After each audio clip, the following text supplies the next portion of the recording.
আপনারা সবাই শুরুতে এখানে নরমালি প্রত্যেকটা কিতাবের শুরুতে এটা থাকে বিসমিল্লাহ 19 করাবেন নিজবত থেকে 19টা বিষয় নিচ্ছে এগুলো পড়ে নেবেন কত 20টা জি ওগুলোতে যেটা লেখা আছে পড়ে নেবেন ঠিক আছে গতকাল আমরা শুরু করার পরে বললাম যে প্রত্যেকটা ফোনের মধ্যে শুরু করার ক্ষেত্রে প্রত্যেকটা ফোনে আমরা 10টা বিষয় জানা আবশ্যক যেগুলোকে বলা হয় মাবাদি আশারা বা মাবাদি উলুমে আশারা বলা হয় মাবাদি আশারা 10টা বিষয় আপনার জ্ঞান থাকা দরকার প্রত্যেকটা ফোন শুরু করার আগে সেখান থেকে আমরা প্রথম দফা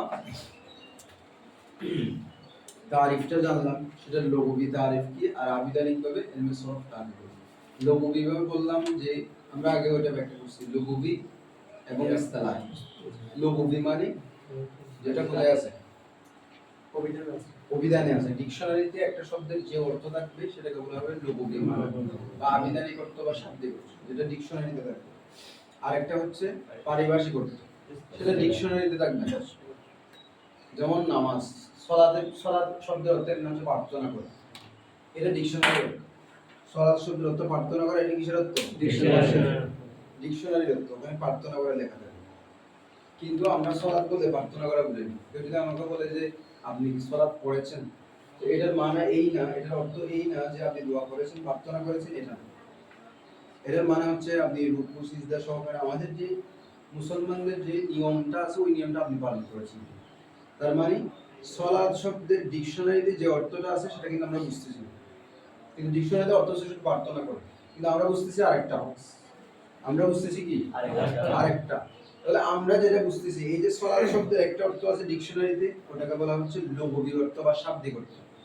আর আমরা যে অর্থটা নিচ্ছি সেটাকে বলা হবে পারিভাষিক অর্থ মানে একটা শব্দকে যখন ডিকশনারির অর্থের বাইরে গিয়ে কি বললাম ডিকশনারির অর্থের বাইরে গিয়ে ভিন্ন আরেকটা অর্থে ব্যবহার করে কোন একটা দল বা কোন একটা গোষ্ঠী শব্দটাকে যখন ভিন্ন আরেকটা অর্থের জন্য ব্যবহার করে তখন আমরা সেটাকে বলি পারিভাষিক অর্থ যেমন সালাত এটা ডিকশনারিতে আছে প্রার্থনা করা কিন্তু আমরা মুসলমানরা সেটাকে প্রার্থনা করার অর্থ বাদ দিয়ে নির্ধারিত একটা কাজের জন্য আমরা এটা ব্যবহার করি তাহলে আমরা ওই শব্দটাকে আলাদা একটা অর্থের জন্য ব্যবহার করতেছি সুতরাং এখন সালাতটাকে আমরা কি বলবো মানে এই যে সালাতে যে অর্থটা বুঝি ওটা কোন অর্থ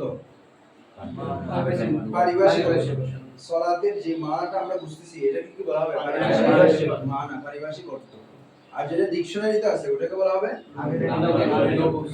আবিধানিক অর্থ তো কিন্তু ওই একজনের প্রশ্ন করছিল একদিন এখন আপনাদের এই যে ক্লাসগুলো চালু হওয়ার আগে তো বলতেছেন সালাত অর্থ যে নামাজ এটা কিন্তু এখন ডিকশনারিতে আছে তো এখন কি নামাজ মানে সালাত মানে যে আমরা যেটা বলি সেটা কিন্তু এখন কোথায় লেখা আছে এখন কি ডিকশনারির অর্থ কি আমরা যেটা বুঝি সেটা কি ডিকশনারির অর্থ না বলা হচ্ছে এটা প্রসিদ্ধ হওয়ার কারণে অর্থাৎ সালাত দ্বারা আমরা যেটা বুঝি সেটা অত্যাধিক প্রসিদ্ধ হওয়ার কারণে ডিকশনারিতে এখন ওটাও লিখে দেওয়া হয়েছে কিন্তু ডিকশনারির অর্থ ওটা আবিধানিক অর্থ ওটা আবিধানিক অর্থ শুধু প্রার্থনা আমরা যেটা নিই সেটা হচ্ছে কি পারিভাষিক অর্থ আমরা যেটা নিই সেটা হচ্ছে কি যেমন ইসিম শব্দের অর্থ মানে কি নাম বা আলামত চিহ্ন ইসিম তো অনেকগুলো অর্থ একটা হচ্ছে উঁচু হওয়া আর একটা হচ্ছে চিহ্ন তাহলে ইসিম অর্থ চিহ্ন কিন্তু আমরা যদি নাহব যখন ক্লাস করি তখন আমরা ইসিম মানে কি চিহ্ন বুঝি না তাহলে ইসিম অর্থ যে চিহ্ন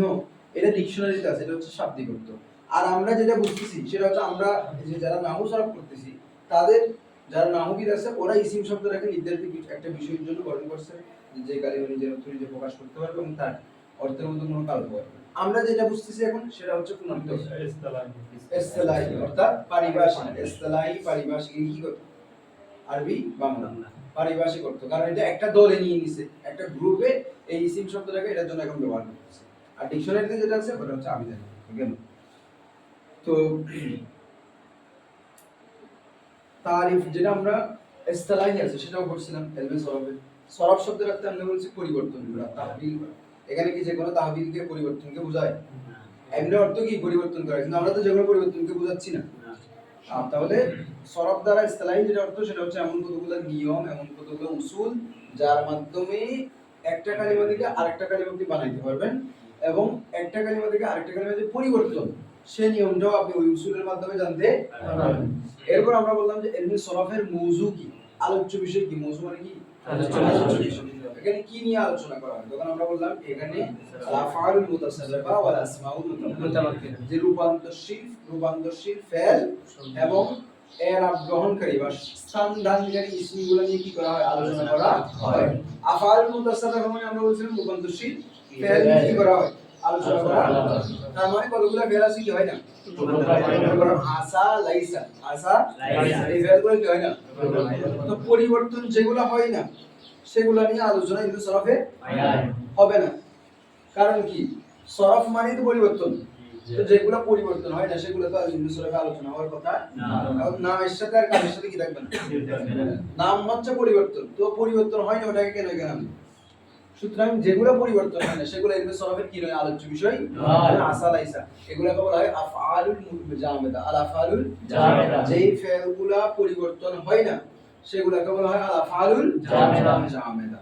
ওই জামাত যেমন মানে জমে থাকা, কোনো একটা জিনিস জমে থাকা থেকে জামেদা মানে যেটা জমে আছে, এটা থেকে কোনো চেঞ্জ হচ্ছে না, এটা আপন অবস্থায় ঠিক থাকতেছে, জমে থাকতেছে, এজন্য আল আফআলুল জামেদা বলা হয়।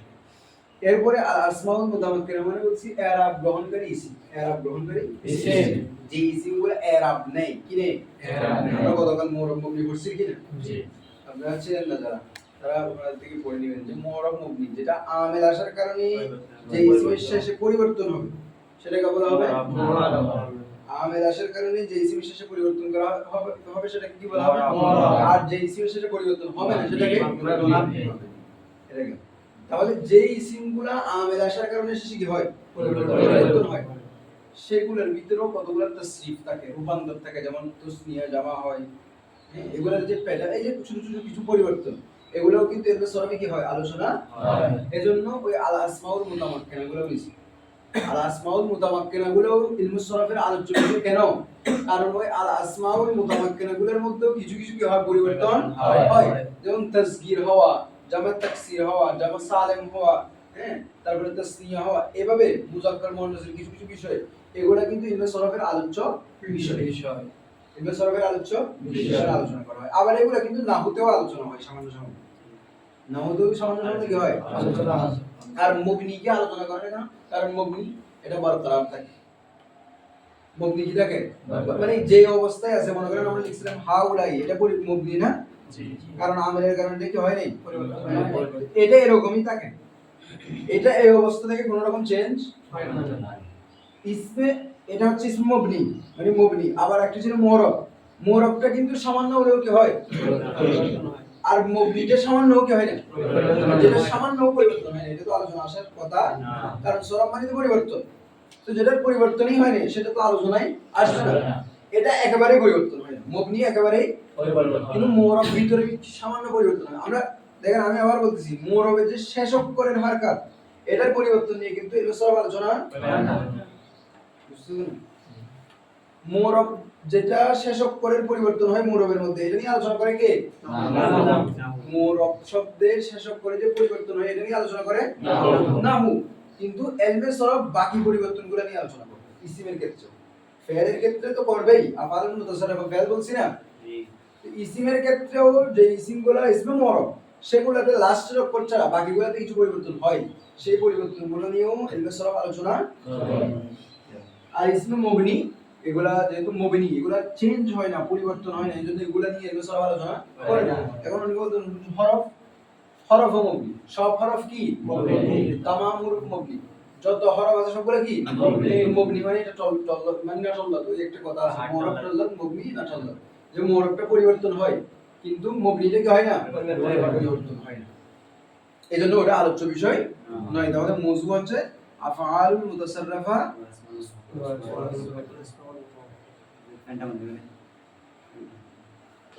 বন্ধ করে দেবেন।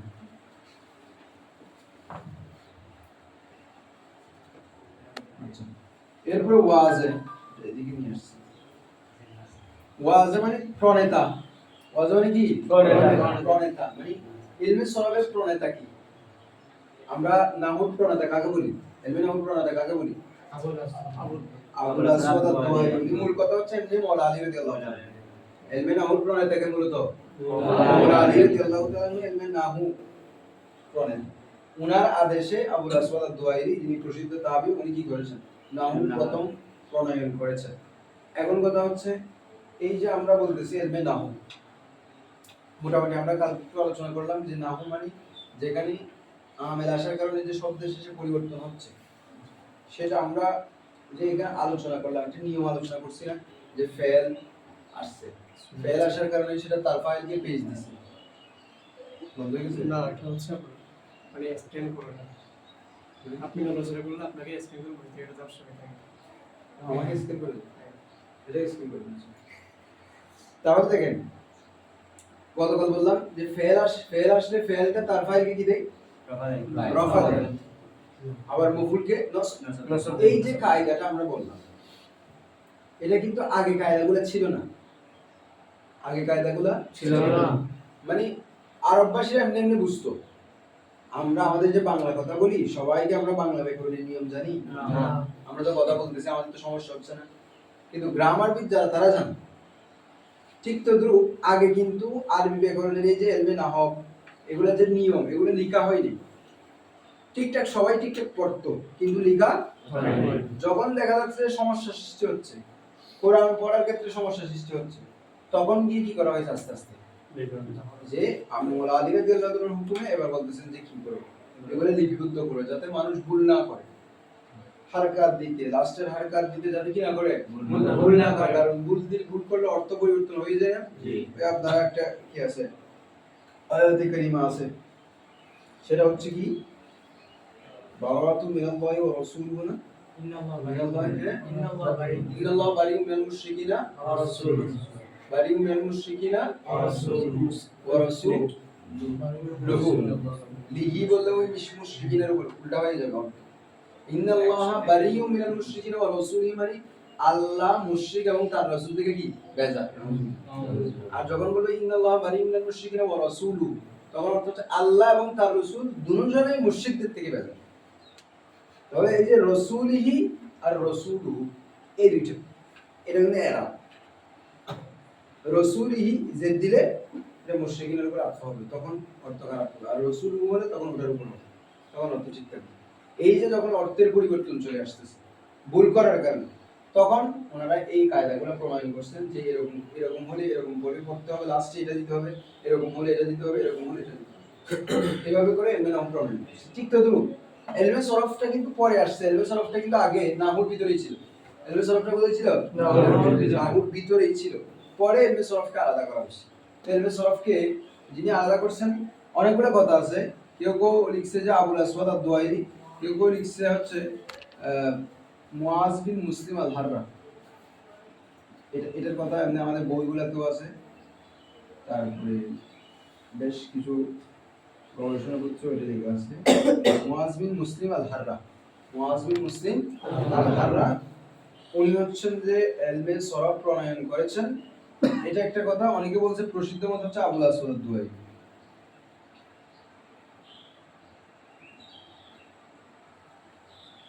দুয়ারি, তো আবুল আসওয়াদ আদ-দুআইরি উনি কি করেছেন? প্রণয়ন করেছেন। আর কেউ কেউ বলছেন মুআজ, আবার কেউ কেউ বলছেন মাওলানা আলী করেছেন, কেউ কেউ বলছেন কি মাওলানা আলী করেছেন। তো মূল কথা কিন্তু মাওলানা আলী করেছেন। বাকি কথা হচ্ছে উনি করলেও উনি লাস্টে এসে কি করেছেন, এটাকে আলাদা করেছেন। যে আমি বলছি না সরফটা কোথায় ছিল? নাহুতে ছিল। পরে নাহু থেকে সরফটাকে কি করা হয়েছে? আলাদা করা হয়েছে। মুআজ বিন মুসলিম আল-হাররা, মুআজ বিন মুসলিম আল-হাররা, এটাই মূলত লেখা হয়। তো মুআজ বিন মুসলিম আল-হাররা উনি কুফি ছিলেন এবং ইমাম কেসাই, প্রসিদ্ধ নাহবিদ ইমাম কেসাই উস্তাদ ছিলেন। উস্তাদ ছিলেন মুআজ বিন মুসলিম আল-হাররা, উনি ইমাম কেসাইর কি ছিলেন? উস্তাদ ছিলেন। জানা যথেষ্ট। এরপরে নিসবত, এটা হচ্ছে আমরা ওয়াজিব লুগাত নিয়ে তিনটা কথা বলছি। হয়তো এটা মুআজ বিন মুসলিম আল-হাররা হতে পারে, অথবা মাওলা আলী রাদিয়াল্লাহু তাআলা হতে পারে, অথবা আল আসওয়াদ আদ-দুয়াইলি। কিন্তু মূল কথা ওটাই যে মাওলা আলী থেকেই আসছে, মাওলা আলী থেকেই আসছে। বাকি আলাপ করা সেটা মুআজ্জিম মুসলিম আল রহস্য সম্ভাবনা সবচেয়ে বেশি।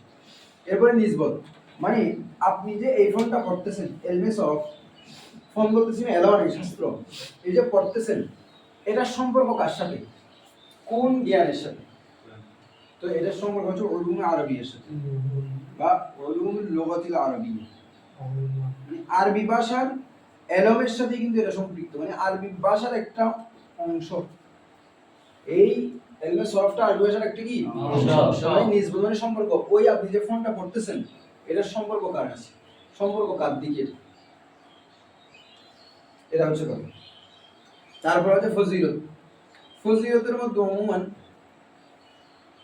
বর্ণনা করা হয়, যেমন কোরআন, আমি যদি বলি যে ইলমে তাসবিহ, তো ইলমে তাসবিহের ফজিলত আমরা কি লিখবো, ওয়ারাত্তিলিল কুরআন তারতিলা রুব্বা তারিল কুরআন ওয়াল কুরআন ইয়ালানু, আফদালুল আবাদিল তিলাওয়াতুল কুরআন, এগুলো লিখি না? ঠিক তদ্রূপ এখানে ওই ইলমে সরফের ফজিলত এগুলাই বর্ণনা করা হবে। এগুলোর ব্যাপারে কারো কোনো কথা থাকলে অনুমান এটার ব্যাপারে কেমন কথা, এগুলো ইলমে নাহুদের যথেষ্ট কথা আছে।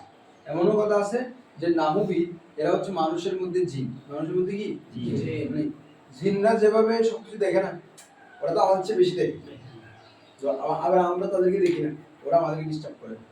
তো বলা হচ্ছে মানুষের মধ্যে নাহবিদরা হচ্ছে কি জিন। কারণ কি, মানে স্বাভাবিক মানুষ যেটা দেখে না নাহবিদরা সেটা দেখে। যারা নাহু জানে, এলমে নাহু জানে, আপনি কিতাব পড়তে পারতেছেন না, আপনি যখন আরবিতে কিতাব পড়তে পারবেন আরেকজনে পড়তে পারবে না, তাহলে যে পড়তে পারতেছেন সে দেখতেছেন এটা, আর আপনি দেখতেছেন।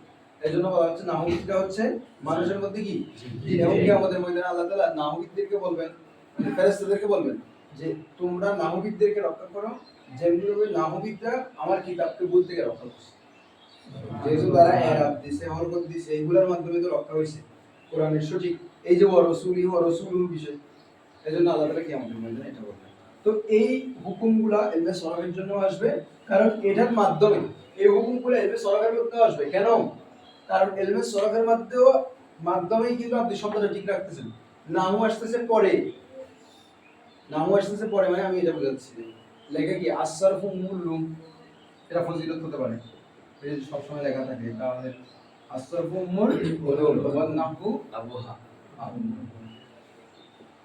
বলা হচ্ছে সরফ হচ্ছে এলমের মা, আর নাহু হচ্ছে কি বাবা। তো মায়ের মন্ত্র আগে কিনা সন্তান ভূমিষ্ঠ হওয়ার পরে মেইন পর্যায়ে যে লালন পালন রেখে করে মা, বাবা তারপরে গিয়ে তার মানে বাকি জীবন যেটা আছে এটা সুন্দর করার ক্ষেত্রে কাজ করে। মা কিন্তু মোটামুটি 2 বছর দুধ পান করানোর পরে এরপরে মেইন সেক্টরটা কিন্তু মাই পালন করে, এরপরে বাবা গিয়ে বাকি কাজগুলো করে। টাকা পয়সা দেয় ঠিক আছে, কিন্তু মেইন সেক্টরটা পালন করে কি মা। এখন দেখেন তো সরফকে এলমের মা বলার কারণ কি, মানে আরবি এলম আমাদের উদ্দেশ্য হবে এখানে এটা। নাহুকে বাবা বলার কারণ কি? কারণ সরফ করার মাধ্যমে আপনি মূল শব্দটা গঠন করতে পারবেন। কি করতে পারবেন? মূল শব্দ। মনে করেন নাসর, মনে করেন জাইদুন, মনে করেন আপনি লিখলেন যে মূসা। এই যে মূল শব্দ যে গঠন, মূল শব্দের যে মানে প্রথম অক্ষর থেকে, মনে করেন আপনি নাসর লিখলেন, নুন সদ, মানে এটা থেকে এটা এটা এটা তিনটা, এই যে তিনটা শব্দ বসালেন, সেগুলোর যে হরকত দিলেন, এই পুরোটা আপনি শিখবেন কোথায়? তার মানে আপনি মূল শব্দ গঠন করবেন কোথায়? শুধু নাহু এসে কি করবে জানেন? ওই লাস্টে জবর দিবেন, না জেদ দিবেন, না পেশ দিবেন, এই কাজ করবেন। এই কাজ করার মাধ্যমে ঠিকঠাক মানে সবকিছু সুন্দর করে বোঝা যাবে। আবার নাহু না থাকলে হবে না, বাবা না থাকলেও চলবে না। মায়ে যদি এমনি শুধুমাত্র পরওয়ারিশ করে আপনাকে 2 বছর মানে দুধ পান করার 5 বছর, এরপরে টাকা পয়সা কিছু নেই, বাকিগুলো করার কোনো সুযোগ নেই, কেউ মাদ্রাসায় নিয়ে ভর্তি করে দিচ্ছে না, হচ্ছে না কিছু, তো হবে আর তখন হবে না। তো নাহু এসে করে কি, যে লাস্টে যখন হরকত ঠিকঠাক করে দেয়, লাস্টের উপরে, তখন অর্থটা ঠিকঠাক। ওই যে রসুলি লাস্টে এসে যখন হরকত ঠিকঠাক করে দেয় তখন কি হয়? অর্থ ঠিক থাকে, সবকিছু সুন্দর থাকে। কিন্তু মূল গঠনটা করছে কি মা, সরফ। তো এই জন্য সরফকে মা বলা হয়, কারণ হচ্ছে সরফ শব্দের মূল গঠনে নিয়ে যায়, আর নাহু ওই গঠনে থাকা অবস্থায় বাকি পরওয়ারিশগুলো করে, বাকি লালন পালন করে সুন্দর করে অর্থটা দেয়। এই জন্য বলা হয় আসসারফ মুলুম, এটাই ফজিলত। এটা এরপরে মাসাইল, এখানে কোন ধরনের মাসাইল, এটা এই জায়গায় কি অর্থাৎ আপনি যে এলমে সরফ পড়বেন এখানে কোন টাইপের মাসালা নিয়ে আলোচনা করা হবে। এখানে কিন্তু আপনি বলতে পারেন হুজুর এগুলা তো মোটামুটি এখান থেকে জেনে গেছি, এতটুকু যতটুকু বলছেন এগুলাতে আমাদের মোটামুটি ধারণা হয়ে গেছে। তারপরও আলাদা করে এটা উল্লেখ করা হয় যে মাসাইল এখানে কোন ধরনের সমস্যাগুলো নিয়ে আলোচনা করা হবে, কোন ধরনের নিয়ম কানুন নিয়ে এখানে আলোচনা হবে। তো এখানে আপনাদের যে মাসাইলগুলো নিয়ে আলোচনা হবে সেগুলো হচ্ছে, একটা শব্দ মনে করেন মাহমুজ হয়েছে মানে হামজা হয়েছে, একটা শব্দের মধ্যে হরফে ইল্লাত হয়েছে, একটা শব্দে আপনি মনে করেন যে মুযাফ হয়েছে, তাহলে এটা তালিম কেমনে করবেন, এটাকে পরিবর্তন কেমনে করবেন, শব্দটা কারো উচ্চারণের মধ্যে বাড়ি হচ্ছে তাহলে বাড়ি বলে কঠিন হলে এটাকে চেঞ্জ কেমনে করবেন, এই সমস্ত মাসাইলগুলো নিয়ে এখানে এখানে কি করা হবে, আলোচনা করা হবে। এরপরে হুকম শারে, শরীয়ত প্রণেতার হুকুম কি এলম অর্জনের ব্যাপারে বোঝান না, এটা খুবই গুরুত্বপূর্ণ। হুকম শারে এটা প্রত্যেকটা এলমের জন্য জরুরি, মানে প্রতিটা এলম যে আপনি পড়তে যাচ্ছেন ওই এলম অর্জন করার ব্যাপারে আমাদের শরীয়ত প্রণেতা, জানি যদি বলি সরাসরি বললে আল্লাহ তাআলা, আর যদি ইনডাইরেক্টলি বলি রাসূল পাক সাল্লাল্লাহু আলাইহি ওয়াসাল্লাম, কারণ আল্লাহর হুকুম তো রাসূল সাল্লাল্লাহু আলাইহি ওয়াসাল্লামের মাধ্যমে আমাদের কাছে আসছে। তাহলে রাসূলের হুকুম কি বা আল্লাহর হুকুম কি, এই এলমটা অর্জনের ব্যাপারে আল্লাহর হুকুম কি, প্রত্যেকটা এলম জানার ব্যাপারে কিন্তু এটা আছে কিন্তু আপনি যে এলমে অর্জন করতে যাচ্ছেন আপনাকে এটা জানা আবশ্যক যে এই এলমটা অর্জন করা আমাদের শরীয়ত প্রণেতার হুকুম কি, আমাদের রাসূল এর ব্যাপারে কি বলেছেন। তো ইলমে সরফ এগুলো অর্জন করা হচ্ছে ফরজে কিফায়া। ফরজে কি কিফায়া, এটা আপনারা কোথায় পাবেন, ফরজে কিফায়া মানে তো সবাই বুঝেন, যারা নামাজ যেরকম একজন পড়লে সবার জন্য হয়ে যায়, ঠিক তো ইলমে সরফের জ্ঞান অর্জন করাও কিন্তু সমাজের যে কোনো একজন থেকে আবশ্যক।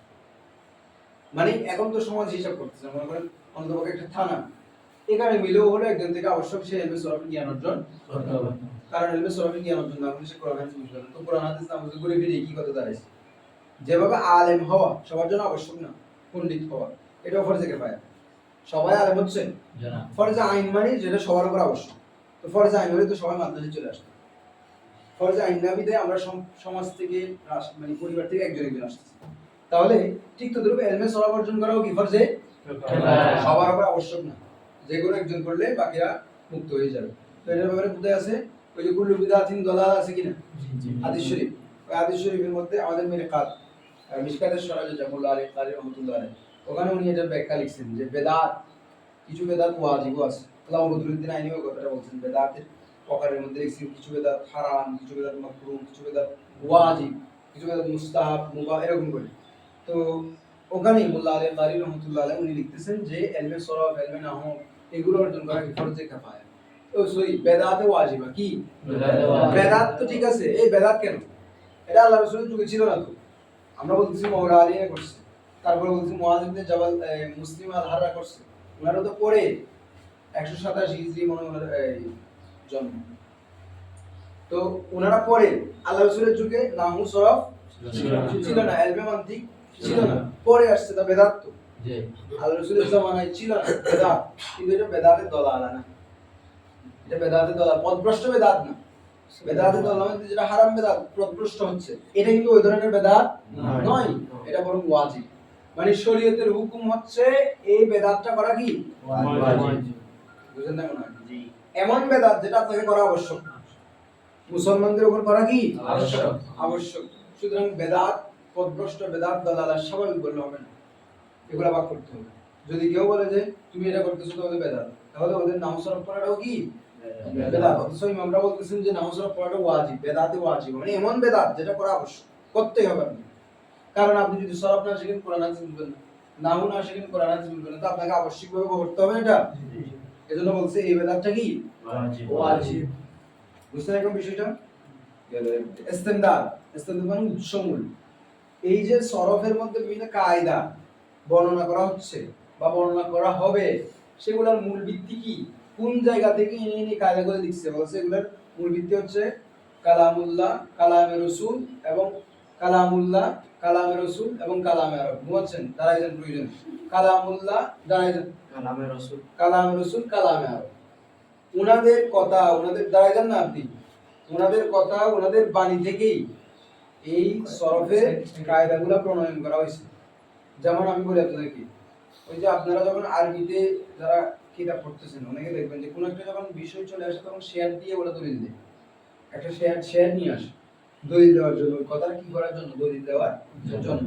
বাংলাতেও দিবে এরকম, মনে করেন কোনো একটা শব্দ, এই শব্দের অর্থটা এই অর্থে নেওয়া হয়েছে, তো প্রমাণ করার জন্য আগেকার একজন কবির একটা কবিতা দিয়ে দিয়েছে যে কবিতার মধ্যে কবি এই শব্দটা এই অর্থে ব্যবহার করছে, এগুলো হচ্ছে দলিল।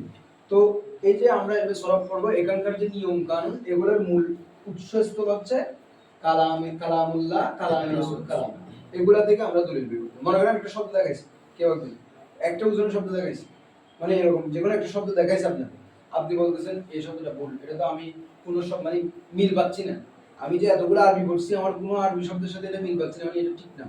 তো বলতেছে ঠিক আছে, ওই দেখেন এই যে এই কবি যেমন বলতেছেন যে মুতানাব্বির একটা শেয়ার দেখেন এখানে উনি এই শব্দটা ইউজ করছে, তখন ওনার কথার জন্য এটা দলিল হয়ে যায়। তো এই যে সরফটা, এটা পুরোটার ইস্তেমদাদ, উৎসমূল ভিত্তি হচ্ছে যে কালামুল্লাহ। এরপর ইসিম নাম কি, মানে আমরা যে ফন্টটা পড়তে যাচ্ছি এই ফন্টের নাম কি, তো এই ফন্টের নাম কয়েকটা, এটা বলা ইলমুস সরফ অথবা ইলমুত তাসরিফ, ইলমুত তাসরিফ এই দুটো নামে আপাতত নামকরণ করা হয়, ইলমুস সরফ, ইলমুত তাসরিফ। তাহলে আমরা মোটামুটি 10টা বিষয় সম্পর্কে জানলাম, এগুলো আমি আগামীকাল জিজ্ঞেস করবো। মেইনলি তারিফ, মৌজু, ওয়াজে, তারপর হচ্ছে হুকমুশ শারে, ইস্তেমদাদ, ইসিম, এগুলো মনে রাখবেন।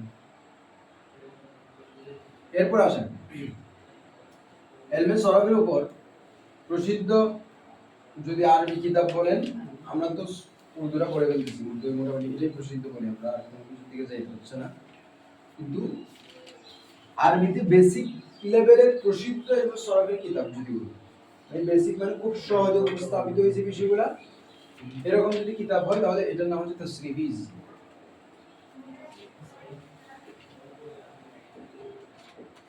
তাসরিফি আইজি, মুসান্নাফের নাম আইজি, আগে একটা নাম আছে না, এটার উপর সরাও আছে, শারহ তাসরিফিজ, এটা নেবেন, নিলে এটা নেবেন সবাই, কখনো নিয়ে নিতে পারেন আস্তে আস্তে, এটা অবশ্যই আন্দোলন পাবেন না, সবাই তো হবে। শারহ তাসরিফে ইজি, এটা এটা এটা লেখক হচ্ছে আল্লামা সাদউদ্দিন তাফতাজানি। সাদউদ্দিন তাফতাজানি শুনছেন নাম? জি।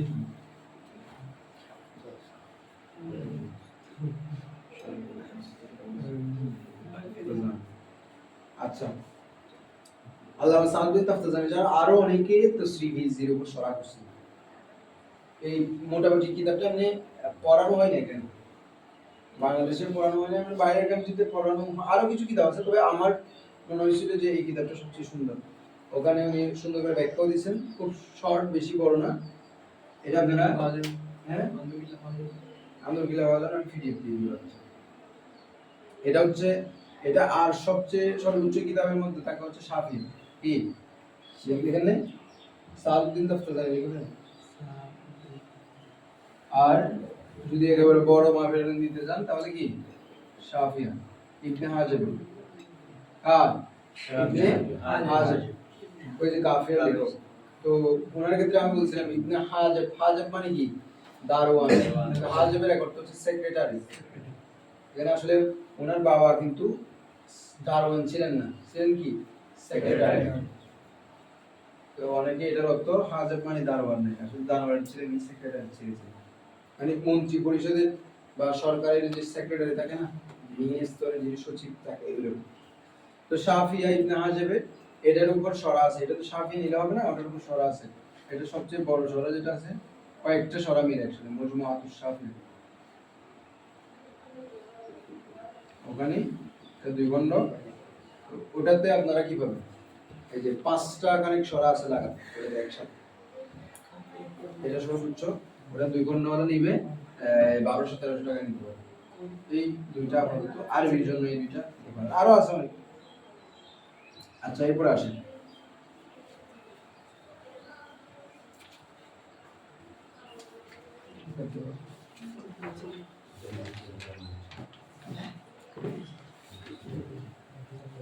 আমরা এখানে গারজু আয়াত, গারজু আয়াত, এটার উদ্দেশ্য কি, হ্যাঁ নিয়ে যান, নিয়ে আসুন, এটা বলে নিয়ে আসুন, যারা যারা লাগবে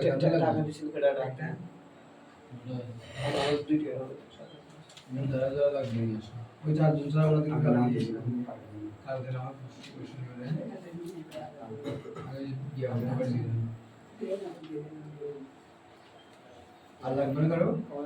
আচ্ছা না নিয়ে নিলেও নিয়ে নিতে পারেন। আর যারা ওই যে চারজন বলছে ওই চারজন নেবেন না।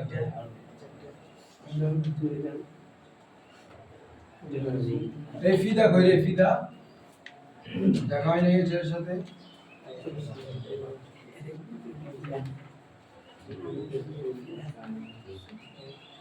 কেউ একদিন হিসাব রাখি আমি কিন্তু আপনাদের সাথে উত্তরের সাথে আমি জানি না।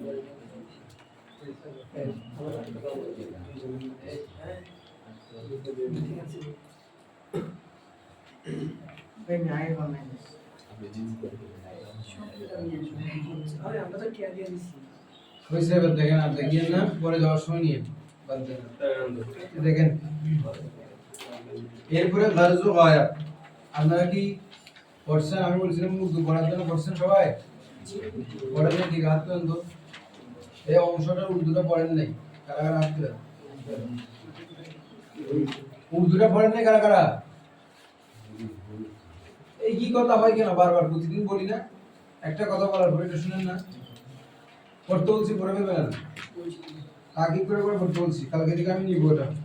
এরপরে গারজো গায়াত গারজো सीगो को बनाने सीगो को बनाने और उनमें तब्दीली करने में ज़हन को गलती से बचाना।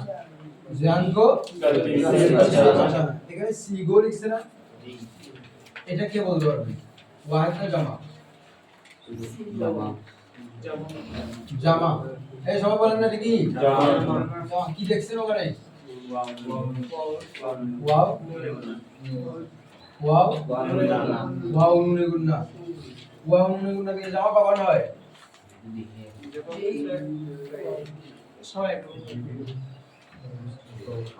ওয়াও নুনে গুন্না দিয়ে জামা কখন হয়?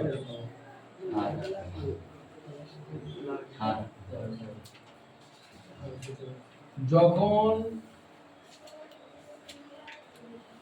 জামার পরে yani মুজাক্কার জামার পরে হরফে রাফ থাকে তখন সেটা অন্য কোনো নিয়ম বাদ দিয়ে ওয়াও নুনে গুন্না দিয়ে যাবে। যেমন লড়কিয়াঁ না এটা শুধু মুজাক্কার না সবগুলোতে লড়কিয়াঁ লড়কিयों ने लड़कों ने এমনে লড়কি ওটার জামা কি? লড়কিয়াঁ আর লড়কা লড়কি। জামার নিয়মটা কালকে পড়ে ফেলছি কিন্তু এই দুইটা এসব নিয়ম বাদ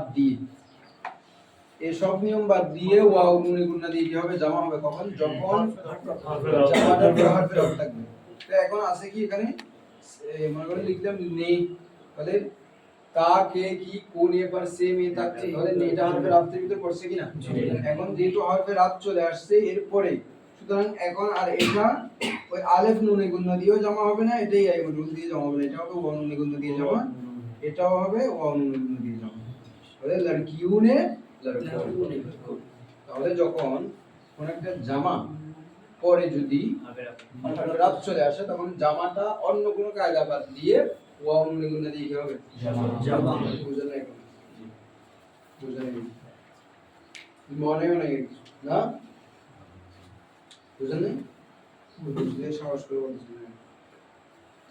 তাহলে গতকাল আমরা সংক্ষিপ্ত ওইটা বললাম যে মুয়ান্নাস কিভাবে ওয়াহিদ থেকে জমা করবেন, মুযাক্কারকে কিভাবে ওয়াহিদ থেকে জমা করবেন। এই জামার যে নিয়মটা পড়ছি ওই নিয়মটা বাদ যাবে তখন যখন তারপরে হরফে রাফ চলে আসবে। গতকালের নিয়মগুলো বাদ দিয়ে ওয়াও নুনে দিয়ে কি হবে? জামা হবে। তাহলে সিগো কো এটা যদি জামা হয় সিগে হবে আর কি, সিগে এই বুল দিয়ে হবে, এটা মুযাক্কার হিসেবে সিগে। কিন্তু যেহেতু কো চলে আসছে এজন্য আর সিগে কো হবে না, কি হবে? सीगो को बनाने और उनमें तब्दीली करने में। এখানেও দেখেন বানানে লিখছি না? জি। আবার তবদীলি করনে লিখছে না? জি। তাহলে করনে এই মজুর কেন দিছে? তবদীলি বুঝে যান দেখেন আবার सीगों को तो बोले ফেলছি বানানে और तब्दीली करने এই যে বানানে এখানে এই মজুদ দিছে আবার तब्दीली करने এখানে এই মজুদ দিছে কেন কোথায় মে আছে এর পরে ওই মে আছে এমনি তো বানানা এমনি হচ্ছে করনা এই এমনি হচ্ছে বানানা এমনি হচ্ছে কি করনা কিন্তু যেহেতু এর পরে কি আছে মে লিখতেছে না মানে এরপরে কি আছে একটু পার্থক্য আছে এটা আবার নতুন এটা থেকে আবার একটু পার্থক্য আছে এখানে লিখছে উনমে होने वाली तब्दीली এটা আছে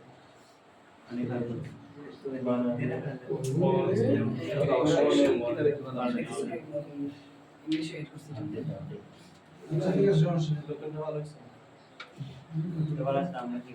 এই যারা আচ্ছা সমস্যা নেই, একটা দুটো কি হবে সবগুলো হবে না আমার কিরকম একটা দুটো হবে আর কি সবগুলোতে তো পরিবর্তন করবেন না এটা তো নতুন সংস্করণ বের করছে না বা ওনারা পুরাতন থেকে নতুন তার যে এড করছে এইটা আর কি ঠিক আছে যেমন এটা ইংলিশ এড করছে আপনাদের জন্য ইংলিশে আমরা কিছু এড এড করতে করছে আপনাদের জন্য তাহলে দেখেন আচ্ছা যেটা বলতে চাইছিলাম সেটা হচ্ছে বানানা এবং করনা ছিল কি ছিল সেখানে মেয়ের কারণে এটা হয়েছে তাহলে সিগা সিগা মানে আকৃতি সিগা মানে কি আকৃতি। শব্দের যে আকৃতি সেটা বানানো দিয়ে তৈরি করা এবং ওই আকৃতি থেকে আরেক আকৃতিতে পরিবর্তন করা মনে করেন যে নাসর এই যে শব্দটা বানাইছি এটা বানাবো কেমনে সেটাও জানবেন আপনি আবার সেটা থেকে ইয়ানসুর কেমনে করব সেটাও আপনি জানবেন তাহলে বানানে আর তবদীলি করনে মে তাহলে সিগা বানানো এবং পরিবর্তন করার মধ্যে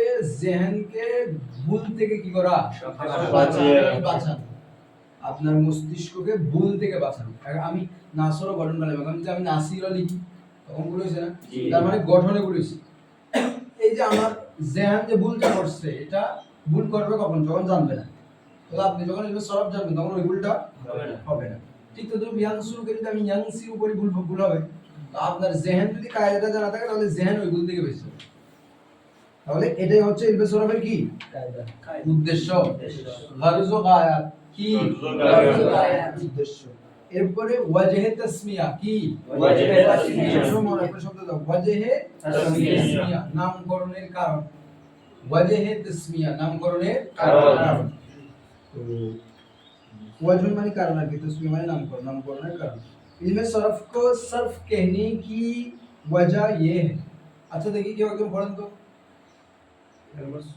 इसमें सरफ को सरफ कहने की वजह ये है कि उसका लघवी माना आप भी बोलो पढ़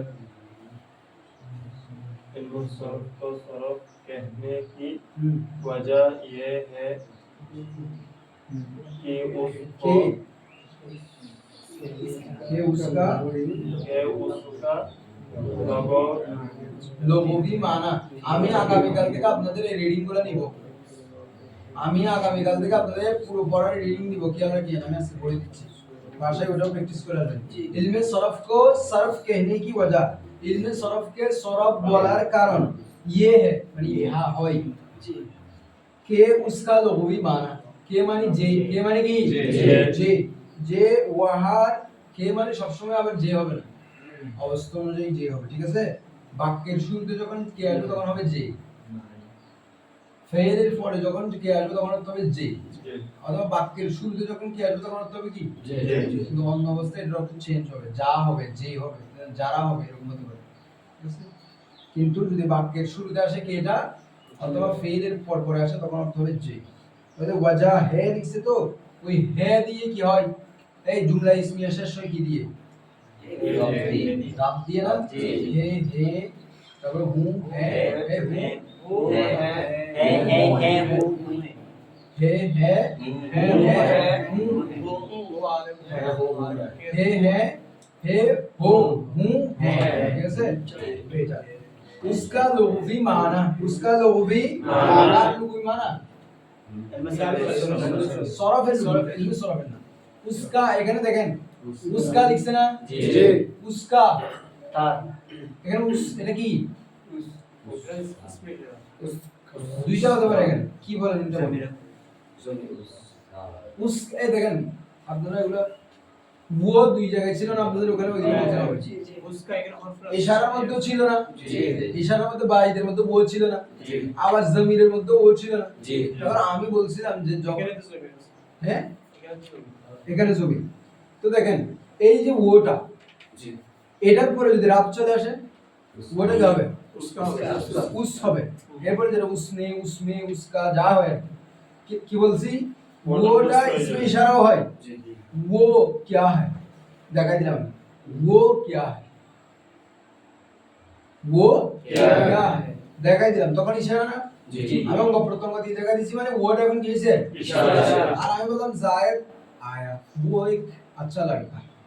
তো এখন যে ওটা বলছি এটা কি এটা ছবি জমির। জমির ইশারা তো না কারণ আমি ইশারা তো করি নাই এখন তাহলে ওটা যখন ইশারার সাথে করা হবে ইঙ্গিতের সাথে করা হবে তখন ওটা ইসমে ইশারা ইশারা। আর যখন ইঙ্গিত ছাড়া করা হবে আগে ইসমের পরিবর্তে আসবে তখন জমির। জমির যেমন আমি বললাম জায়েদ আয়া है वो एक अच्छा लड़का है তাহলে এখন ও বলছি আমি আর ইশারা করছি না।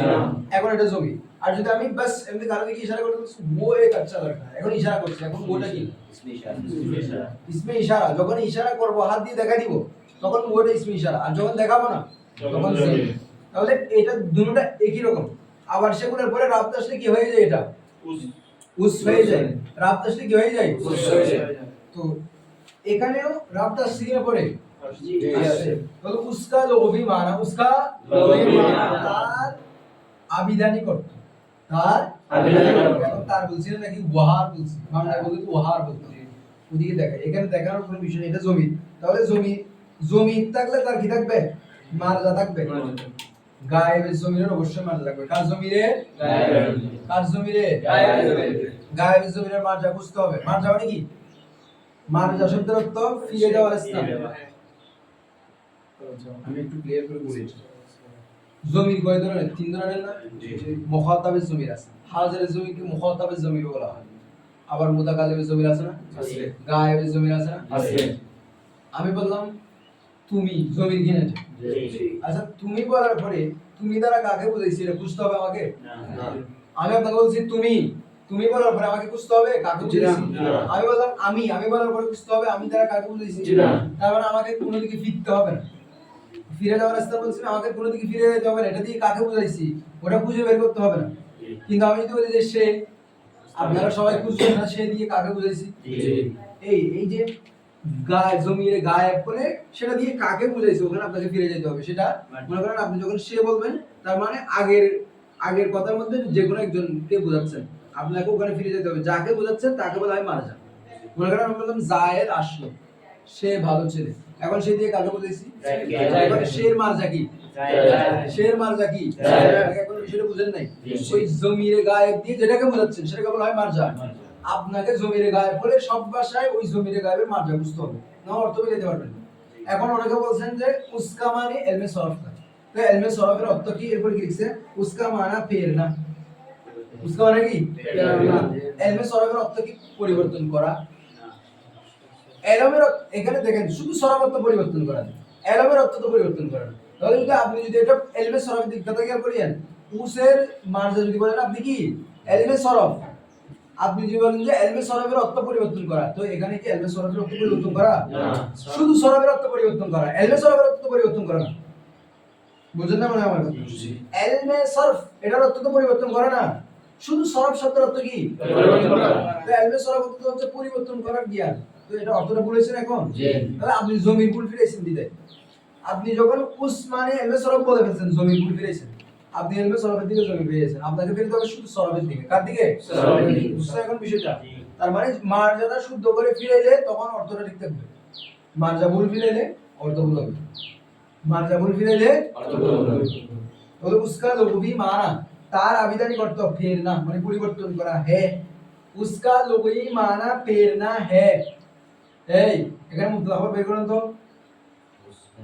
उसका लोग ये माना उसका लोग ये माना যারা পারবেন শুধু হাত তুলেন মুতলাক কি আমি জিজ্ঞেস করব তার আবিধানিক অর্থ পরিবর্তন করা এখানে মুতলাক কি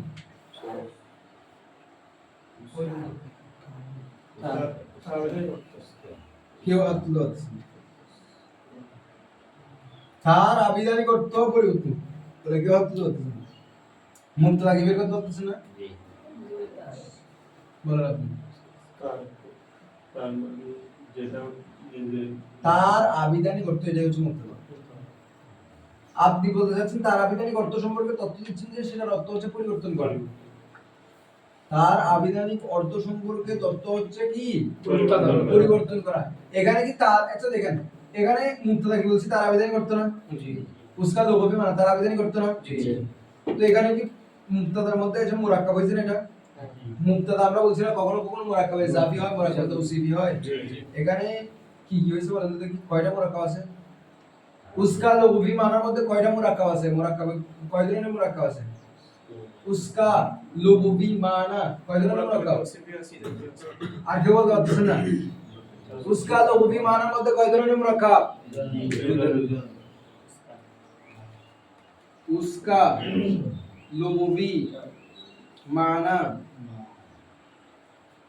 মুজাফিলে আগে আসে কি না আগে আসে এটা মুজাফিলে এটা কি এটা কাটা আলামতে ইজাফতি নিলাম আলামতে ইজাফত আচ্ছা লুগবি মানা বলছি না জি এখানে এটা কি হইছে সম্পর্ক সূরা তাওসিফি আবিধানিক অর্থ বলতেছি না আবিধানিক অর্থটা কি রকম এটার একটা ক্যাটাগরি বোঝাচ্ছে স্থান বোঝাচ্ছে মর্যাদা কি রকম এটা হচ্ছে লুগবি আবিধানিক অর্থ তাহলে এটা মৌসুফ না সিফাত সিফাত উর্দুতে কি আগে আসে উর্দুতে কি আগে আসে তাহলে লুগবিটা কি আর মানাটা মৌসুফ তাহলে এটা হচ্ছে সিফাত আচ্ছা মৌসুফ সিফাত উদ্দেশ্য কোনটা সিফাত আমি গুল দিছি মানে সিফাত না আমি গুল দিয়ে দিছি মানে সিফাতটা উদ্দেশ্য না মৌসুফ সিফাতের উদ্দেশ্য কি মৌসুফ আচ্ছা হ্যাঁ আমি বললাম সুন্দর ছেলে উদ্দেশ্য কি সুন্দর নাকি ছেলে তাহলে মৌসুফ সিফাতের উদ্দেশ্য কি মৌসুফ সিফাতের উদ্দেশ্য কি উদ্দেশ্য হচ্ছে মৌসুফ এটা আনছি হচ্ছে একটু স্পষ্ট করার জন্য আমি বলছি আবিধানিক অর্থ মূল উদ্দেশ্য অর্থটাই আবিধান ডিকশনারিতে আমার অর্থ না ডিকশনারিতে আমার উদ্দেশ্য না আমার মেইন উদ্দেশ্য হচ্ছে মানাটা আর এটা হচ্ছে একটু স্পষ্ট করার জন্য আনলাম যে জিনিসটা কি রকম অর্থটা কি রকম তাহলে দেখেন তাহলে মৌসুফ সিফাত এটা মৌসুফ এটা সিফাত এটা সিফাত এটা মৌসুফ আর এটা হচ্ছে মুজাফ ইলাইহি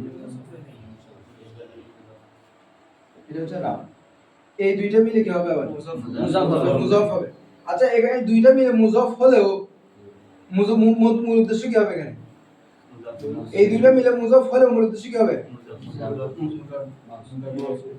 এটা তো মুজাফ ইলাইহি এটা কি উদ্দেশ্য এসাফাতের মধ্যে এটা উদ্দেশ্য না মুজাফটা উদ্দেশ্য আর এই দুইটা মিলে আমরা মুজাফ লিখলেও এই দুইটা মিলে আমরা মুজাফ লিখলেও মূল উদ্দেশ্য কোনটা হবে মৌসুফটা এটা বুঝতে যাচ্ছি তার মানে উসকা লুগবি মানার মধ্যে মূল উদ্দেশ্য কি এই মানা অর্থ অর্থ হলো কিরানো অর্থ হলো কিরানো এটা হচ্ছে মূল উদ্দেশ্য এটা মুবতাদা আর ফিল না এটা হচ্ছে খবর তারপর দেখেন ইস এলম মে ইস উস এলম মে বলিয়ে না কারণ এখন আলোচনা এখানে চলতেছে এই এলমের মধ্যে এটা আবার ইশারা ইস এলম মে এই এলমের মধ্যে আর আপনারা বলছেন হ্যাঁ উস পড়লে আপনারা দূরবর্তী একটা জিনিসকে বোঝাচ্ছে এখন তো এটা আমাদের কাছে নিকটে মানে আমাদের দেখেন আলোচনা যখন আগে হয়ে যাবে এই বইয়ের ক্ষেত্রে কি লাগে একটা হচ্ছে স্থানের ক্ষেত্রে দূরে কাছে বইয়ের মধ্যে যখন কোনো একটা আলোচনা ইমিডিয়েট হবে তখন এটা হবে নিশ্চিত কাছে আর যখন অনেক আগে হয়ে গেছে তখন এটা হবে দূরে ঠিক আছে মানে ইস এলম মে মানে এই এলমের মধ্যে ইস এলম মে এই এলমের মধ্যে চুকে চুকে মানে যেহেতু চুকে মানে কি বললাম যেহেতু ইস এলম মে এলমের মধ্যে चूंकि जेहेतु एक कलिमा को फेर कर একটা কালিমাকে পরিবর্তন করে उसकी मुख्तलिफ सूरतें बनाने के तरीका बयान किए जाते हैं उसकी मुख्तलिफ सूरतें ये देखें আগামীকাল বের করেন নিচে রাখবেন মুখতালিফ সূরতে কোন ধরনের মুরাক্কাব আর उसकी কেন আসছে কি কেন লিখলাম এটা বের করেন ভাই उसकी কেন আনলাম কেন কি কেন আনছে এখানে মুখতালিফ সূরতে কোন ধরনের মুরাক্কাব আচ্ছা সূরতে এটা জামা কিসের জামা, মুজাক্কারের জামা না মুয়ান্নাসের জামা, এটা বের করবেন। বানানে কে তরিকা, তাহলে বলছে কি এক কালিমাকে পরিবর্তন করা, এক কালিমাকে এটাকে পরিবর্তন করে মুখতালিফ सूरते বিভিন্ন আকৃতি বানানোর পদ্ধতি, বানানে কে তরিকা बयान किए जाते हैं, बयान किए जाते हैं, बयान करना থেকে बयान किए जाते हैं, এটা কোন বাহাস কোন সিগা সবগুলো বের করে নেন। बयान किए जाते हैं বাহাস কি সবাই লিখে, আমি কিন্তু কালকে জিজ্ঞেস করব বেতন জানেন কালকে নিয়ে এটা আমি ফিটা দিব আবার আগামীকাল। बयान किए जाते हैं বের করে নেন, কোন বাহাস কোন সিগা এগুলো সব বের করে নেন। बयान किए जाते हैं মজুর পড়াইছেন, মজুরে মজুর পড়াইছে তো जाता है কোন কোন বাহাস আসে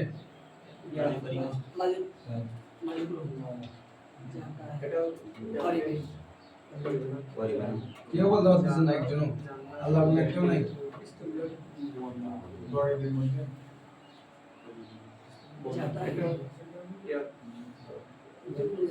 কালকে বের করে আনি, তারপরে দেখেন সুয়ালাত কে সুয়ালের বহুবচন সুয়ালাত, প্রশ্ন করি। সওয়াল নাম্বার 1 ইলমে সরফ কি তারিফ বয়ান कीजिए।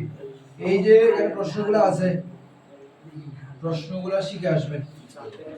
এরপরে সবক নাম্বার 2, সবক নাম্বার কি 2, আমরা সবক নাম্বার 2 না পড়ে সরাসরি এটাতে আসবো। আমরা এটাতে আসার আগে আপনারা আমাদের প্রথম পৃষ্ঠার মধ্যে একটি মিসিক রাখলেন, सीगा कलिमा की उस शक्ल को कहते हैं जो हुरूफ और हरकत और सकनात की मखसूस तरतीब से हासिल होती है। मसलन दरवा सीगा काके बोले, सीगा काके बोले দেখেন শুধু ফাইল নাম লিখলে এটা সিগা হবে না, নুন সদ র লিখলে হরফ না দিয়ে তখন সিগা হবে না। সিগা বলা হবে কিছু হরফ আমরা লিখব সিরিয়াল ভাবে সুন্দর করে, আবার সেগুলোকে আমরা সিস্টেম অনুযায়ী হরফ দিব। যখন হয়ে যাবে এরকম তখন এটাকে বলা হবে সিগা। জবর জেদ দিয়ে হরফ যখন সিস্টেম করে বসায় জবর জেদ দিবেন তখন এটাকে বলা হবে কি সিগা। ভুল দিলে ভুল সিগা, শুধু হরকত ছাড়া এমনি বললে এটাকে সিগা বলা হবে না। হরকতও দিতে হবে, সাকানাতও দিতে হবে, হরফগুলো বসাইতে হবে। বসাই যখন দিবেন এই যে আকৃতিতে তৈরি হয়েছে এটাকে বলা হয় সিগা। সিগার অর্থ লিখতেছে যে সিগা কালিমা কি উস শক্ল কো कहते हैं। সিগা কালিমার ওই আকৃতি, এই যে একটা আকৃতি তৈরি হয়েছে না, জবর যে একটা আকৃতি তৈরি হয়েছে না, তো সিগা কালিমার ওই আকৃতিকে বলা হচ্ছে जो হুরুফ और हरकत और सकनात की मखसूस तरतीब से, মানে নির্ধারিত তরতিবের মাধ্যমে, তরতিব অনুযায়ী সাধারণ মাধ্যমে অর্জিত হয়। আপনি যখন সুন্দর করে নুন লিখলেন, সদ লিখলেন, র লিখলেন, এরপরে জবর জের পেশ এভাবে সিস্টেম অনুযায়ী যখন দিলেন তখন এটাকে বলা হচ্ছে সিগা। তাহলে মূল কথা হচ্ছে শব্দের আকৃতিকে সিগা বলে, শব্দের আকৃতিকে সিগা বলে। শুরু এটা একটা সিগা, যেহেতু এটা শব্দের একটা আকৃতি এটা সিগা বলে। এরপরে সবক নাম্বার 2 এ কালেমা আর उसकी मुख्तलिफ तकसीमात, এটা আমরা পরে পড়ব। এখানে লাস্টে মাজদার মুশতাক জামিদ তিনটা কথা আছে না, জি ওই তিনটা অংশ আমরা সবক নাম্বার 5 শেষ করার পর আমাকে মনে করে দিবেন। সবক নাম্বার 5 শেষ করার পরে মনে করে দিবেন যে জামিদ মুশতাক মাজদারগুলো পড়ার জন্য। এবার আসেন সবক নাম্বার 3। সবক নাম্বার কি 3। আমরা সরফের বেসিক বিষয় যেটা সেটা পড়ে ফেলছি। আমরা মুশতাক জামেদ এগুলা 3 নাম্বার সবক না।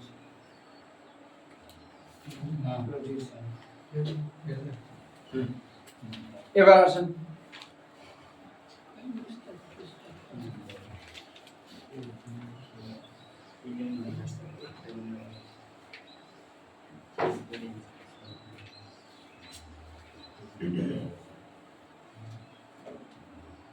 আচ্ছা, কোন একটা জিনিস এখানে আলোচনা হবে সবক নাম্বার 3 হুরুফে আসলিয়া ও জায়েদা কা বয়ান, মূল হরফ এবং অতিরিক্ত হরফের বর্ণনা। কা লিখছে না, ইজাফত হলেই বের করবেন কা কেন বসেছে, তার মানে বয়ানটা কি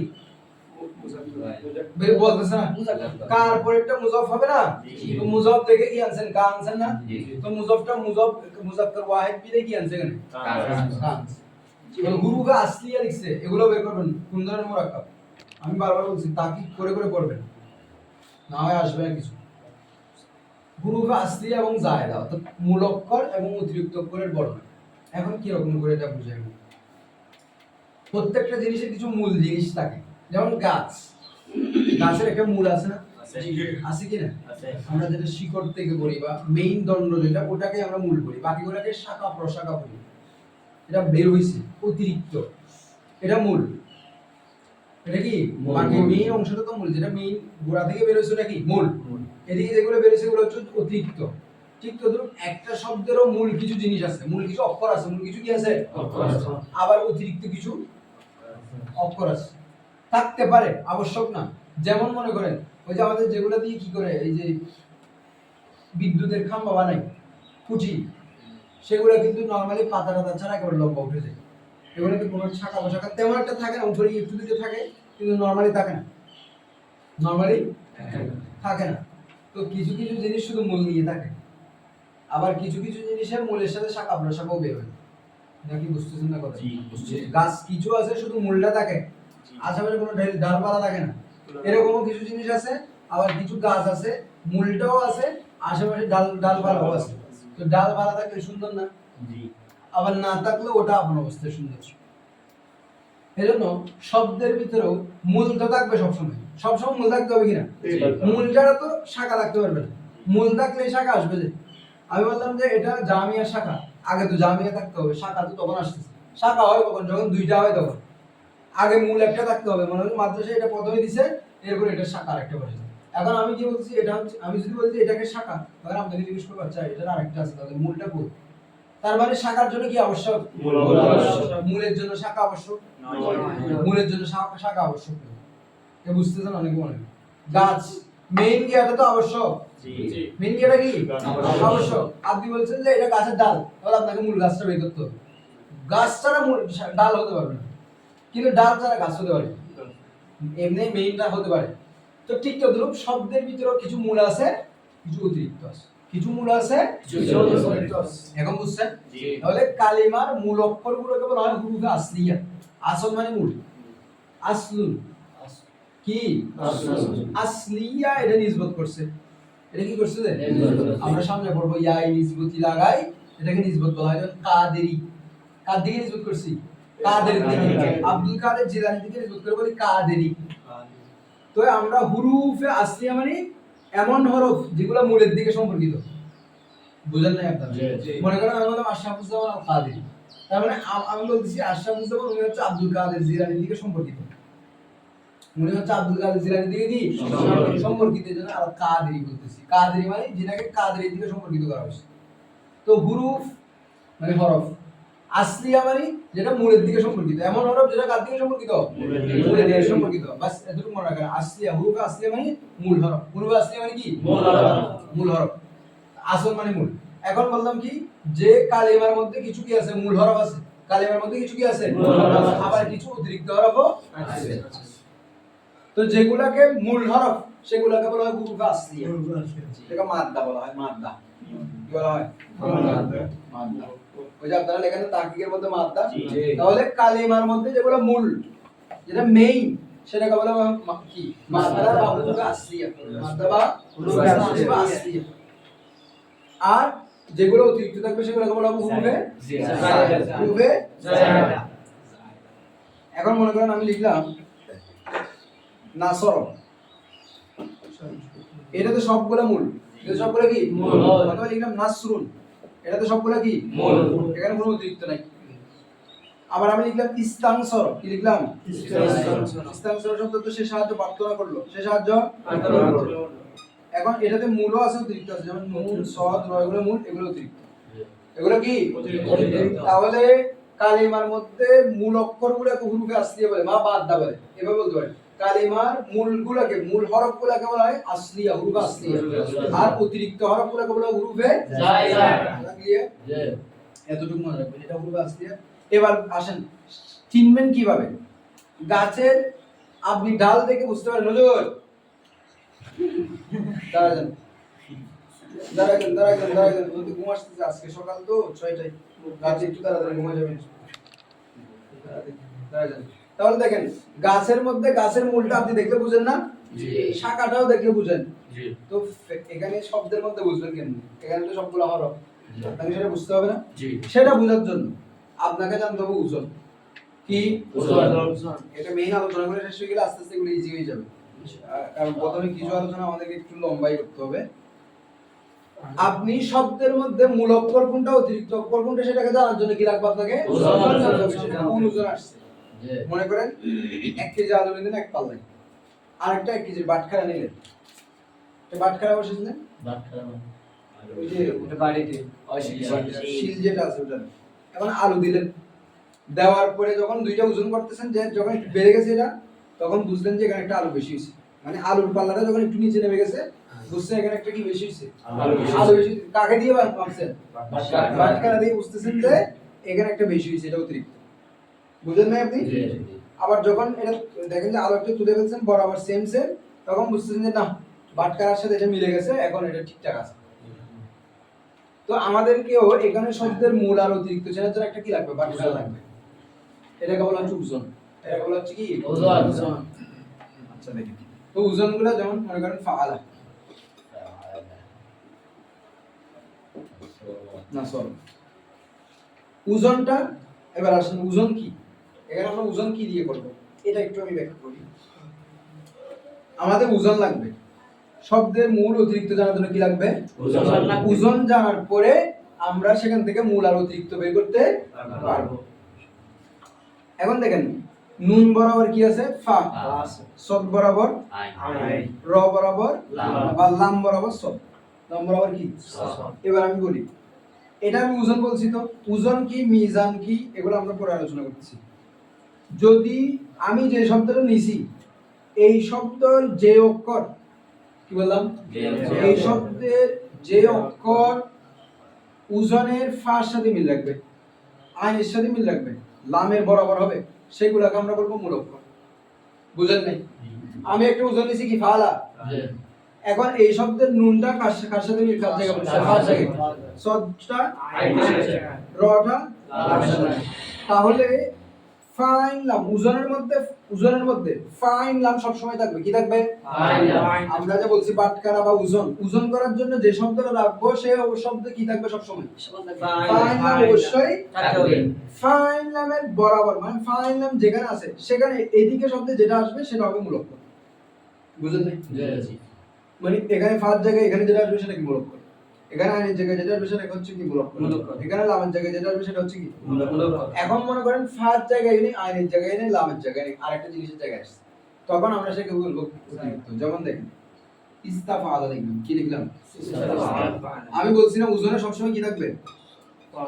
ফাইন লাম থাকবে, ওজনে সবসময় কি থাকবে? এখন দেখেন আমি এই শব্দটা লিখছি, এখন আপনারা বের করেন ইস্তান সরফ, ইস্তান সরফ, দেখে আপনি বের করেন তো এখানে ফাইন লামের সাথে ফাইন লামের জায়গায় কোনটা হয়েছে, কোনটা হয়েছে?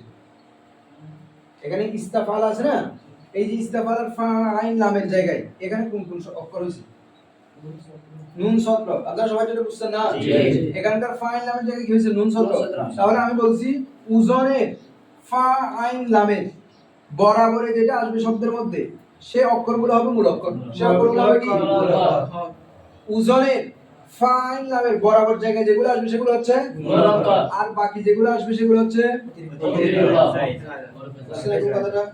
ওজনের ফাইন লামের জায়গায় যেগুলো আসবে আপনি বুঝেন এটা, ওজনের এই যে দেখেন না ইস্তাফাল, এই যে ফার জায়গায় ইস্তান, এই যে নুন পড়ছে না সুকুন ওয়ালা, তা চলে গেছে, এরপরে দেখেন অতিরিক্ত এটা বলছি। তাহলে ওজনের ফাইন লামের জায়গায় যেগুলো আসবে সেগুলো হচ্ছে মূল অক্ষর। আর বাকিগুলা অতিরিক্ত। অতিরিক্ত অক্ষর ওজনে যেরকম থাকবে মূল শব্দে সেরকম থাকবে। কি বলছি? অতিরিক্ত অক্ষরগুলো ওজনে যেরকম ওজনে আলিফ সিন তা আছে না, এখানেও আলিফ সিন তা থাকবে বরাবর। অতিরিক্ত অক্ষরগুলো মূল আর ওজনের মধ্যে বরাবর থাকবে, আর যেগুলো মূল অক্ষর সেগুলো ওজনে থাকবে ফাইন লাম দিয়ে, আর মূলের মধ্যে গিয়ে এগুলো অন্য কিছু দিয়ে চেঞ্জ হয়ে যাবে।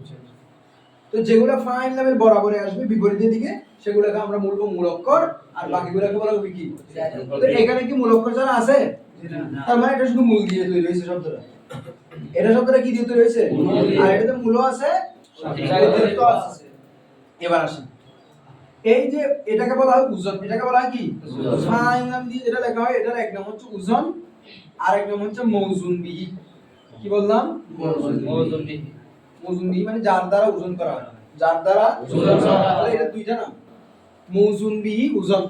আর যেটাকে ওজন করছে এটাকে বলা হয় মৌজুন। কি বলা হয়? মৌজুন। মৌজুন মানে যাকে ওজন করা হয়েছে, যাকে আমি শব্দটাকে কি করছি? যে ওজন করছি। কি করছি? ওজন করছি। এটাকে বলা হবে মৌজুন। আর যার সাথে ওজন করব সেটাকে বলা হবে মৌজুন বিহি বা ওজন। মৌজুন বিহি, মৌজুন বিহি বা ওজন। মৌজুন বিহি বা ওজন। তাহলে এটা হচ্ছে মৌজুন বিহি বা ওজন, আর এটা হচ্ছে মৌজুন। এটাকে আমরা ওজন করছি কার সাথে? এটার সাথে। মানে এগুলো হচ্ছে পাটখারা, এগুলো হচ্ছে আলু। আলু বসাইছি, এই পুরোটাকে বলা হয়, দেখেন এই ফাইল নামটাকে ওজন বলা হয়। তারপরে যখন আপনি এই যে আকৃতিটা দিয়ে দিবেন, এরপরে এই যে ওজনটা করছেন, এটা পুরোটাকে বলা হয় মিজান। এটাকে বলা হয় কি? মিজান। বাটখারা। দেখেন একটা হচ্ছে বাটখারা, তো পাল্লা তো সবাই দেখছেন না? মোটামুটি পাল্লা দেখছেন না সবাই? ওখানে একটা বাটখারা থাকে আর একটা পাল্লা থাকে, এটাকে বলা হয় মিজান। পাথরগুলোকে বলা হয় বাটখারা। এটা তো আমরা বলছি ফাইল নাম হচ্ছে বাটখারা। এটাকে যখন আকৃতি দিয়ে দিবেন, জবর যে পেজ দিবে, দেখেন ফাইল নাম হচ্ছে শুধু বাটখারা, ওজনটা।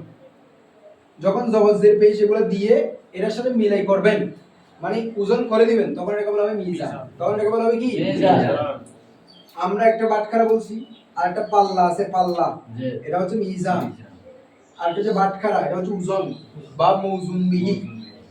আর যখন দেখেন না, আলু রাখতে হবে আপনাকে, ওইদিকে বাটখারাও রাখতে হবে, পাল্লার মধ্যে ধরতে হবে, এই এখন আসছে মিজান। বুঝছেন এখন? তো ফাইল নাম এটা হচ্ছে মূলত ওজন বা মৌজুন বিহি। এখানে যখন হরকত দিয়ে দিবেন তখন অটোমেটিক মাপা হয়ে যাবে। যখন হরকত দিয়ে দিবেন অটোমেটিক কি হয়ে যাবে? হরকত সহ দিলে এটাকে বলা হয় মিজান। আর হরকত ছাড়া শুধু ফাইল নামকে বলা হবে ওজন বা মৌজুন বিহি। আবার স্বাভাবিকভাবে পুরোটাকেও মৌজুন বা ওজন, ওজন বা মৌজুন বিহি বলে। কিন্তু এই যে মিজান বলবো কখন? যখন দুটোটাকে মাপা হবে। যখন দুটোটাকে কি হবে? মাপা হবে। ফাইল নামকে হরকত দিয়ে দেওয়া হবে, এখানে হরকত দিয়ে দেওয়া হবে, এখন মাপা হবে, তখন আমরা এটাকে বলবো মিজান। আর এটা হলো ওজন। তাহলে আমরা মিজান সরফ কেন বলি? কারণ ওখানে হচ্ছে রূপান্তরকে মিজান করা হয়, পাল্লা দিয়ে মাপা হয়। ঠিক আছে? তাহলে আমরা কয়েকটা জিনিস শিখলাম, যে একটা শব্দের মূল অক্ষরগুলোকে হুরুফে আসলিয়া বলে, অতিরিক্ত অক্ষরগুলোকে হুরুফে জায়েদা বলে। আমরা সেটা জানবো কিভাবে? আমাদের জানার জন্য শব্দটা কোন ওজনে আসছে সেটা আমাদের জানা থাকতে হবে। এখন আপনি বলতে জানবেন আর কি, শব্দটা কোন ওজনে আসছে সেটা জানা থাকতে হবে। যখন ওজন বের করবেন তখন ওজনের সাথে ফাইল নামের বরাবরই যেগুলো আসবে সেই অক্ষরগুলোকে আমরা বলবো মূল অক্ষর, আর ফাইল নামের বরাবরই না আসে অন্যভাবে যেগুলো আসবে সেগুলোকে আমরা বলবো অতিরিক্ত। এতটুকু ক্লিয়ার?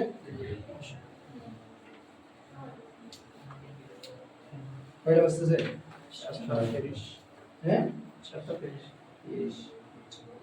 আচ্ছা, এবার একটা পড়ে নিতে হবে, ঠিক আছে? শেষ করে দিলাম।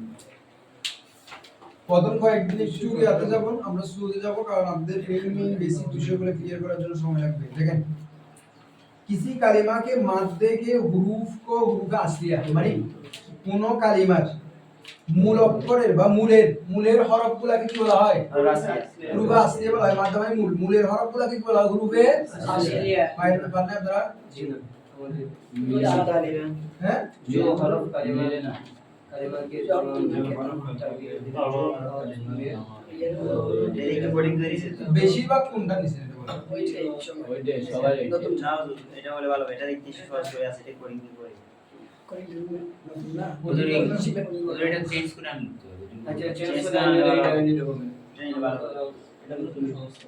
তবু আপনি একটু দেখেন না এটা অতি ওটা তো একটু দেয়া লাগছে এমনি। এটা ভালো একবার পুরো চেঞ্জ টাকা তো এটা সলভ করতে পারবো। আমরা দেখুন এটা কঠিন তো বেশি এটা কঠিন করছে। চেঞ্জ করে চেঞ্জ করতে হবে না, আমাদের ঠিক হবে এটা এটা চেঞ্জ করে আনতে পারেন, একটু কঠিন করে দিতে আসলে কথা ঠিক। এখন তার দেওয়া হবে এই গান তো যেগুলো কিছু হবে না। হ্যাঁ, অ্যাকচুয়ালি তো বাচ্চারা কোনো দোষ শিখতেছে নতুন মাত্রা আপনি পয়কে আপনি লিখতে দেখে বলুন এখানে তো 40 পেজ বেশি আছে। এটা একটু কঠিন করছে। আমি হুজুরকে বলবো যে 40 না প্রায় 48 এই যে হুজুরে যাওয়া আর কি হবে স্বাভাবিক এটা কি লাগতেছে আমার থেকে আপনারা বুঝতে পারবেন 45 পিসে বেরিয়ে দিয়েছে।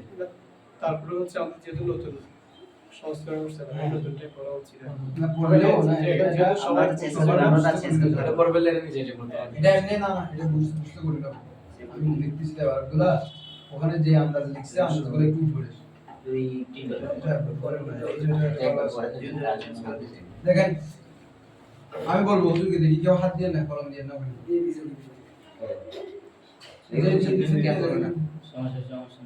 একটু করে অনেক সমস্যা হবে না। আর এখানে যদি আন্দাজ গিলা দিয়ে নিয়ে আসতে আর কাজ হবে গিলা দিয়ে নিয়ে আসতে মাত্র বলতে বলে দিই আছে। সেটা তো আর গিয়া এনে এনে তো মাত্র ব্যবসা ক্ষেত্রে দিক আরে আরে দিয়ে না বেশি নতুনটা সুন্দর না বললে হবে। সুন্দর লাগে হ্যাঁ টেস্টগুলো অনেক ভালো সুন্দর করেছে। ঠিকঠাক আছে এটা এটা আমি প্রশ্নটা কারণ করছি কিন্তু এখানে এবার যে অবস্থা দেখতেছি না আমরা একটু মানে প্রায় মিল আছে জাস্ট কিছু কিছু ক্ষেত্রে ব্যতিক্রম করছে জাস্ট কয়েকটা ক্ষেত্রে সব না বেরেছে কিছু কিছু ক্ষেত্রে প্রায় না আবার এখানে যে কথাটা লিখছে ওটা কিন্তু আবার শুদ্ধ কথা ওই লাস্ট থেকে ঠিক আছে মানে শুদ্ধ কথা বলতে মূল কথাটাই লিখছে এখানে যেভাবে লেখা দরকার সেভাবে লিখছে কিন্তু ওটা বোঝানোর জন্য আপনাদের লম্বা আলোচনায় যেতে হবে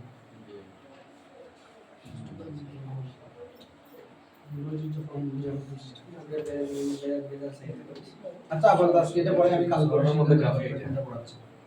किसी কালিমা কে মাধ্যমে পড়াইতে পারতেছি আপনাদেরকে সমস্যা নেই কিন্তু জিনিসটা বোঝানোর ক্ষেত্রে আপনাদের জন্য হয়তো বুঝতে কঠিন হয়ে যেতে পারে किसी कलिमा के मादे को हुरूफ असलिया कहते हैं और उसके उनके अलावा उनके लिखছে না ওয়াদ না জামা জামা এই বলেন না উনকে লিখছে না জামা। তাহলে ওয়াহা ব্যতীত ওয়াহা ব্যতীত ওইগুলো ব্যতীত उनके अलावा এগুলো ব্যতীত দীগর হুরুফ কি বাকি হরফগুলোকে जो उस कलिमा में हो जो उस कलिमा में हो। যা ওই কালিমার মধ্যে হয় তারপর বলা হচ্ছে কি হুরুফে জায়েদা कहते हैं সেগুলোকে কি বলা হয় হুরুফে জায়েদা। সেগুলোকে অতিরিক্ত বলে অর্থাৎ মূল ছাড়া মূল ছাড়া। বাকি যেগুলো থাকবে তো মূল কি আমরা বলছি যে ফাইল নামের বরাবর যেগুলো আছে সেগুলো হচ্ছে মূল এগুলো ছাড়া বাকি যেগুলো থাকবে সেগুলো কি বলে জায়দা जैसे लफ्ज किताबुन जैसे যেমন কিতাবুনের শব্দ में কাফ তা और বা হুরুফ আসলিয়া और আলিফ জায়দা কাফতা এবং বাটা হচ্ছে কি হুরুফে আসলিয়া আর আলিফটা হচ্ছে কি হুরুফে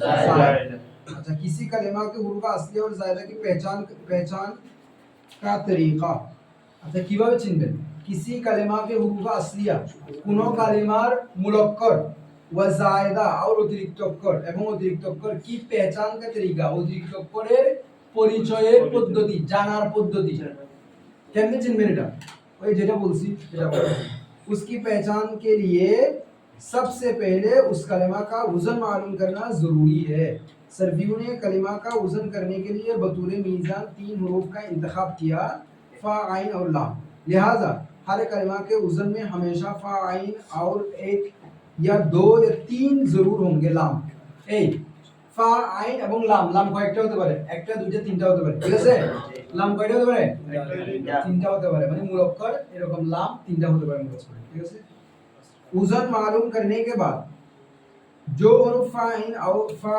आइन और एक या दो या तीन लाम की जगह पर वाक़ होंगे वो हुरूफ असलिया और जो उनके अलावा होंगे वो हुरूफ जायदा कहलाएंगे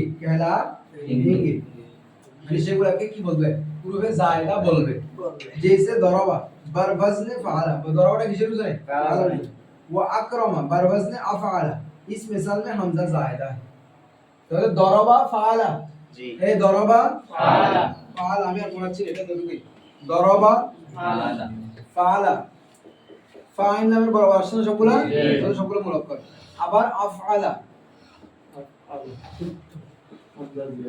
আকরামা তো এখানে ফাইন নামের বরাবর আসছে কোনটা কাফ আকরামা। র মিম এটা কি জায়দা এভাবে বের করবেন ঠিক আছে তাহলে আজকে কেমন আমি দেখি যদি এটা কোনো চেঞ্জ করা না হয় সম্ভব না হয় তাহলে এটাই করব আর যদি সম্ভব হয় সবাই যদি সেটাই নিছে এই সমস্যা হবে এরকম সমস্যা হবে টেনশন করিয়েন না যেটা যতটুকু টেনশন আপনি করতেছেন এত টেনশন এটা টেনশন নেই। যার জন্য সকল আসলে উনি তো আসেনি